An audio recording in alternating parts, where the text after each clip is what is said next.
oleh Vina Flybowo dengan NIM 21G10002. Sini saya akan memberikan video reaksi dari video yang berjudul Cinta itu sebuah diskursus ontologi, epistemologi, dan aksiologi sebagai tugas vlog Monica Sugiopranoto, Semarang. Menurut Erich Fromm yang mencoba mendalami arti cinta dengan pertanyaan sederhana semacam ini: jika bukan sebuah seni, apakah cinta merupakan sebuah kesenangan belaka? Bagi Fromm, masalah dewasa ini adalah jamaknya manusia yang menekankan sisi being loved atau dicintai daripada mencintai. Manusia merasa berarti ketika dia dicintai oleh orang lain, dan kemudian merasa terbebani ketika kita harus mencintai orang lain. Semacam inikah cinta yang disebut seni itu? Banyak orang berpikir bahwa untuk mencintai adalah sebuah persoalan yang sederhana. Apalagi pada abad ini, persoalan cinta hanya dikaitkan oleh pernikahan. Padahal cinta itu dapat mempersatukan manusia pada kodrat aslinya, yang satu dan tak malu pada sesamanya.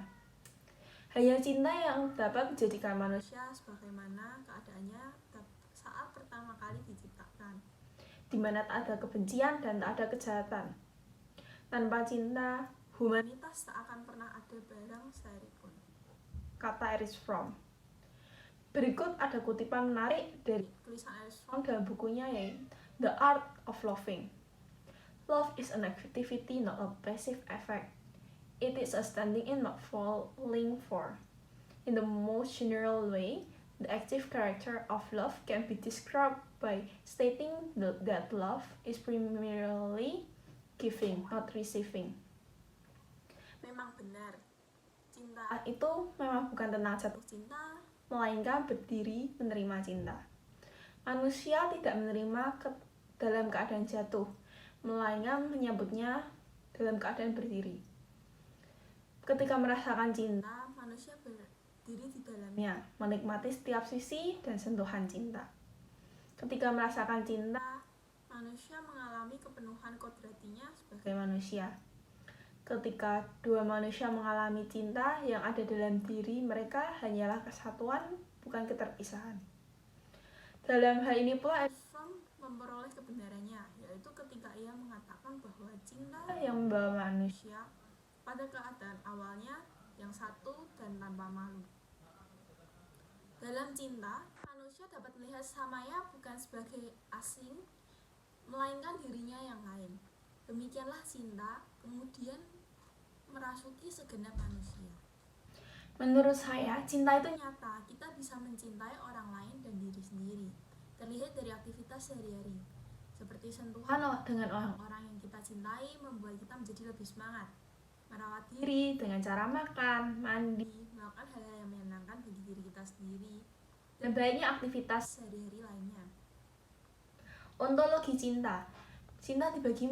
Menurut ontologi cinta dibagi menjadi dua, yaitu materialisme cinta dan idealisme cinta. Materialisme adalah suatu aliran filsafat yang pandangannya mengacu dari materi atau benda. Materialisme cinta itu nyata ketika diwujudkan secara materi, seperti contohnya ketika kita diberi kalung, atau ketika lamaran diberi seserahan, ketika nikah diberi mas kawin, seperti hal-hal tersebut. Dan idealisme itu sesuatu yang non materialisme atau tidak mengandung benda-benda. Dan idealisme cinta itu mengandung keterikatan, chemistry, dan kesadaran. Contohnya ketika kita merasa sadar untuk mencintai orang tersebut, dan kita memiliki keterikatan terhadap satu dengan yang lain. Epistemologi cinta. Menurut Paul Benedict, ada 3 kata yang digunakan untuk mengungkapkan cinta, yaitu eros, philia, dan agape. Eros adalah cinta seksual yang didasarkan pada nafsu atau birahi. Di sini orang lain tidak dipandang sebagai person atau subjek, melainkan sebagai objek. Philia adalah cinta persahabatan. Di sini cinta bersifat relasional. Orang lain telah dipandang sebagai pribadi yang mempunyai keunikan dan kualitas tersendiri seperti cantik, lembut, pengertian, ramah, dan banyak yang lainnya. Cinta filia tidak dibatasi oleh jenis kelamin, tapi terbuka pada semua, baik pria maupun wanita. Yang terakhir yang merupakan tingkat tertinggi adalah cinta agape. Cinta tidak lagi tergantung pada bakat, kualitas diri pada orang lain, tidak memandang orang lain sebagai pribadi yang lain, melainkan melihat orang lain sebagai bagian dari diriku sendiri. Gabriel Marcel, seorang filsufus Prancis, membahasakannya dengan aku dan engkau menjadi kita. Dalam konteks ini, aku melihat diriku di dalam dirimu dan aku menemukan engkau di dalam diriku. Di sini, bagian dari aku atau diriku, dan demikian juga sebaliknya. Kita keluar dari ego dan terarah serta terbuka kepada orang yang kita cintai. Cinta agape melampaui jenis kelamin, cantik jelek, kaya miskin, pintar bodoh, dan mengatasi segala tembok-tembok pemisah, seperti perbedaan agama, suku, dan budaya. Selanjutnya saya akan menjelaskan tentang mencintai. Bagaimana manusia berproses untuk mencintai? Pertama dimulai dari ketertarikan. Dari ketertarikan itu kita akan belajar belajar jauh hingga kita menemukan kesamaan dan menjadi nyaman dengan orang tersebut. Dan kita menjadi jatuh cinta kepada orang tersebut dan saling mencintai.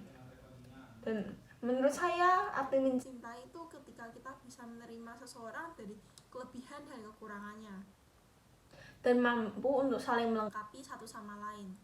Dia menerima kekurangan dan kelebihanku, dan saya juga mampu menerima dia dengan kelebihan dan kekurangannya, dan bisa saling melengkapi menjadi satu jiwa. Apa faktor yang membuat manusia bisa mencintai orang secara tulus? Menurut saya, faktor yang paling penting adalah adanya ketertarikan berdasarkan keindahan dari masing-masing pasangan.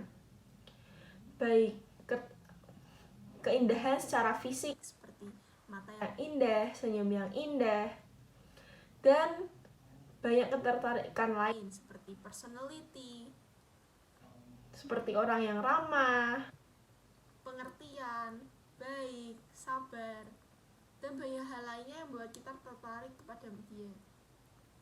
Kedua adalah kita siap untuk menerima orang baru dalam kehidupan kita. Kita siap untuk menjadi satu jiwa, menjadi satu pasangan yang saling terikat satu dengan yang lain. Selain faktor-faktor dapat mencintai dengan tulus, kita juga pasti ada halangan-halangannya. Halangannya yaitu keterikatan dengan masa lalu. Ketika kita masih memiliki rasa dengan orang sebelum ini, kita masih belum bisa menyelesaikan masalah cinta kita sebelumnya, kita masih terikat, itu pasti sulit untuk memiliki perasaan terhadap orang yang baru. Bisa jadi orang baru hanyalah pelampiasan agar kita bisa melepaskan diri dari orang yang lama, dan itu tidak benar. Yang kedua, kita belum siap menerima orang baru dalam hidup kita. Ini masih ada hubungannya dengan yang pertama, yaitu keterikatan dengan masa lalu. Kita belum siap karena kita belum bisa menyelesaikan masalah-masalah kita dengan yang sebelumnya. Kita belum bisa membuka hati lagi untuk orang-orang baru di sekitar kita. Sekian penjelasan dari saya. Apabila ada salah kata, mohon maaf. Terima kasih.